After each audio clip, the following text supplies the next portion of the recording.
Hello everybody, today we're going to be looking at this very nice brand new Philips MasterColor 70 watt pulse start UV shielded ceramic metal halide bulb.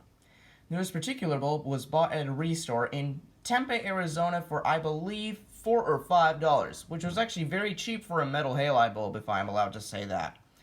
But anyways, let's go ahead and read the etch now and not waste any more time here and see what makes up this ceramic metal halide bulb.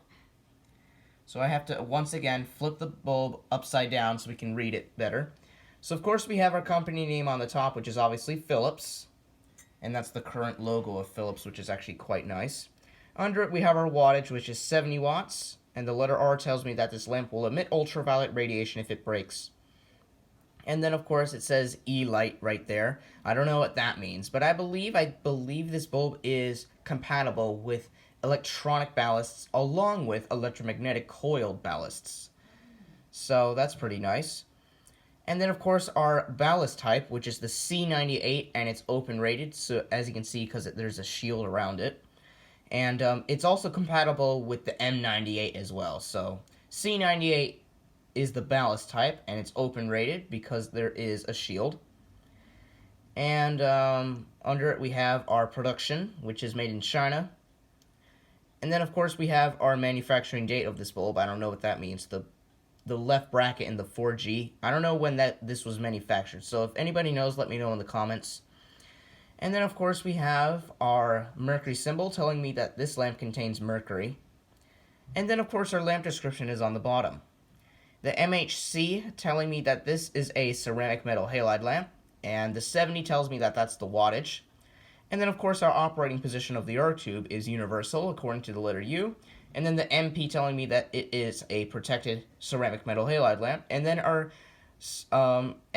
our color temperature is listed right here. It is 3000 K or soft white. So that's pretty cool. It's actually warm white or soft white, whatever you want to call it. So 3000 K or warm white. So that's pretty cool. And that's pretty much what this lamp etch has to offer. So let's look at the construction right now. So first off, we have our hard aluminum base with a ceramic insulator, since this bulb is newer. And then of course we have some bulb glue on the bottom, right here, to support the base and the glass itself. We of course have our stem right here. And then of course we have, I don't know what that is inside, but barely inside the shield. But if anybody knows what that is, let me know in the comments below. And then, of course, we have our wires that connect to the R tube. This spring right here. I don't know what that does. And then, of course, our getter right here. And then, of course, we have our dimple on top to support the whole bulb itself in the R tube turning for when it turns on.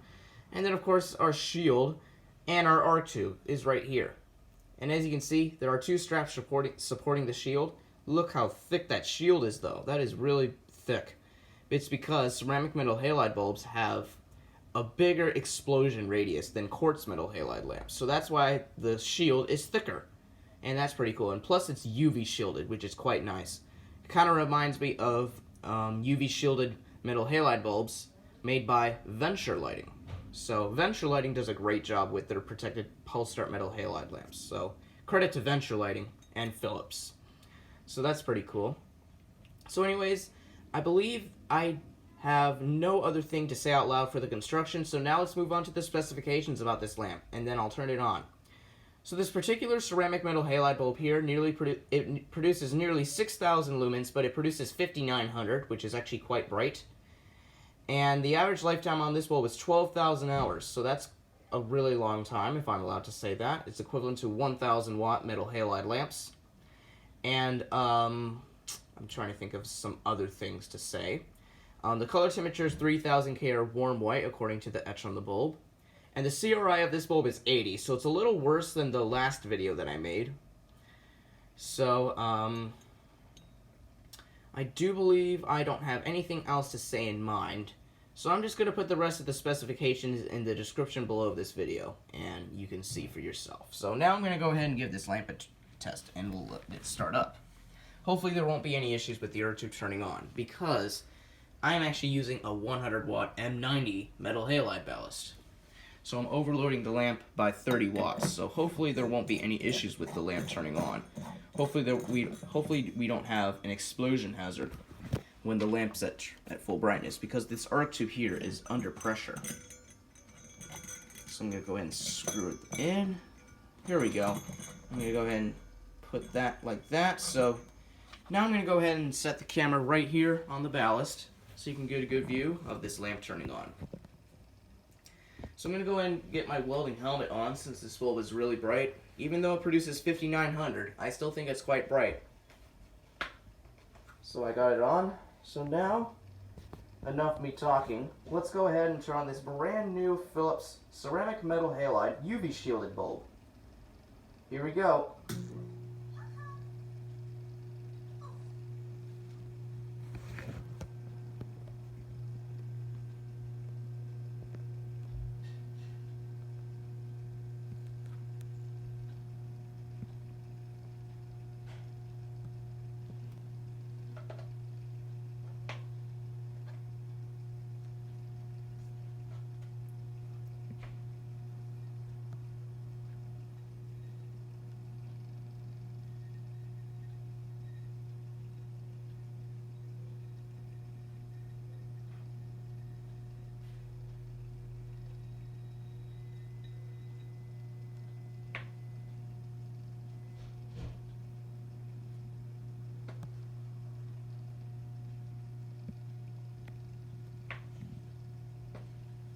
So the lamp has pretty much reached full brightness. It only took a minute to warm up. I am pretty impressed with this lamp. So as you can see, this lamp here, it lights up this room super nicely in warm white because that's what the color temperature is. So anyways, I hope you enjoyed this video of this very nice Philips 70 watt ceramic metal halide UV shielded bulb turning on. So anyways, please comment, rate, and subscribe, and thank you all very much for watching.